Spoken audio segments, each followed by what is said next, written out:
In our previous videos, we talked about the basics of setting up your flash for on-camera flash portraits and discussed some of the flash modifiers available for on-camera flash. Now in this video, we're going to get into a little more detail about some of my favorite on-camera flash techniques. And let's start by reviewing the type of camera and flash settings we'll use for indoor portraits.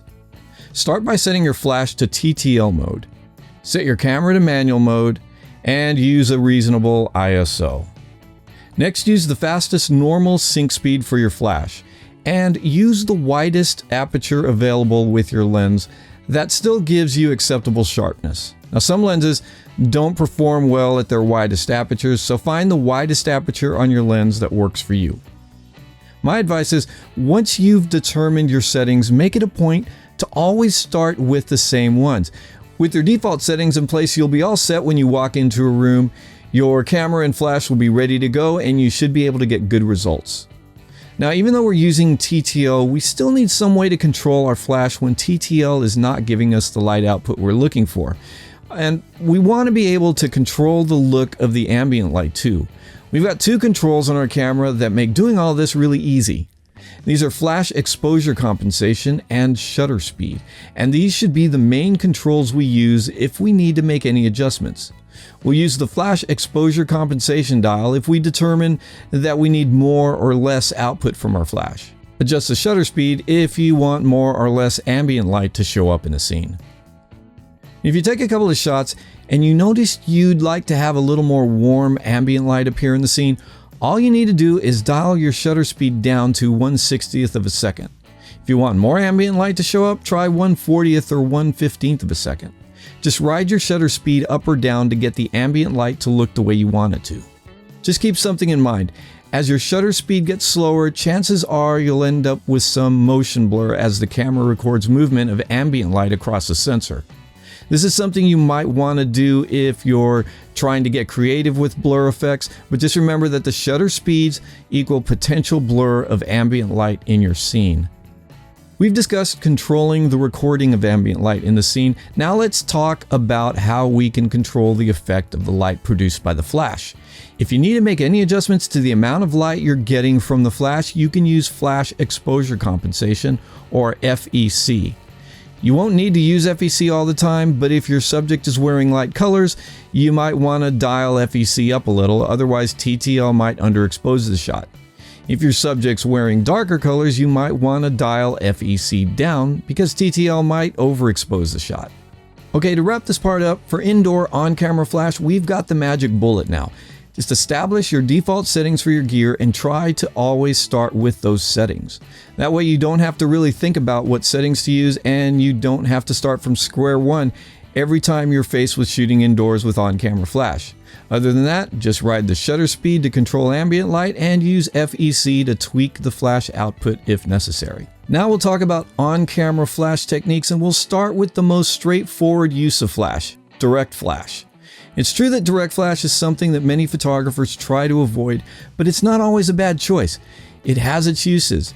It's got a look about it that suggests urgency, and you can use this look to quickly create a no-frills portrait or to get that photo booth effect. So don't completely write this technique off because it can be an effective use of flash.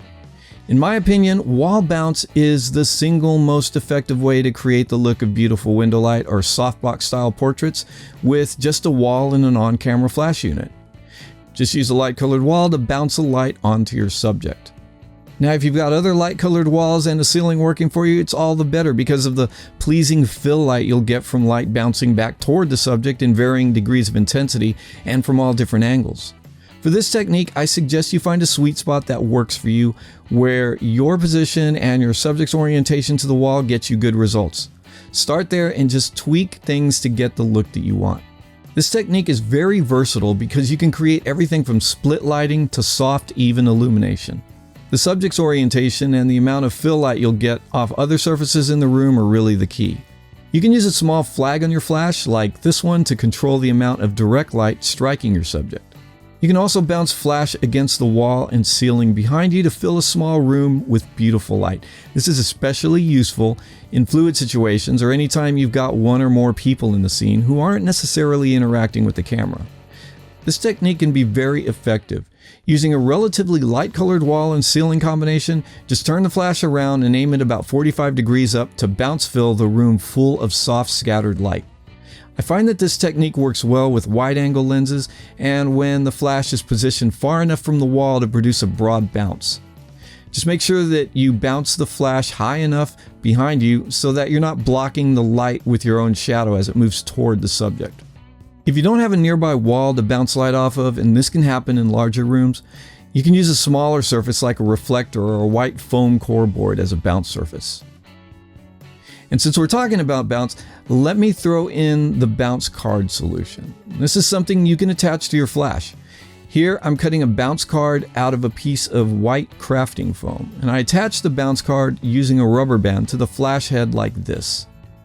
I use it in this orientation for horizontal shots, and this way for vertical shots. This effectively keeps the light source higher than you'd get it with the flash alone. The bounce card is a great little tool and sometimes it's the best one for the job. Now here are some demos where I'm using straight flash and some of the other modifiers available.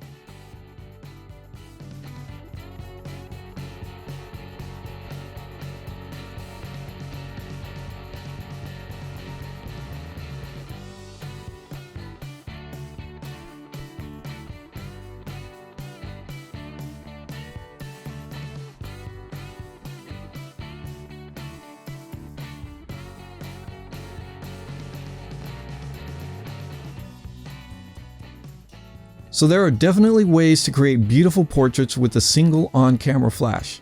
And with some experimentation, you'll start to zero in on the best camera and flash settings and techniques for your style of shooting. And with a little practice, you'll develop an instinct for how and when to use direct flash, bounce flash, or modifiers.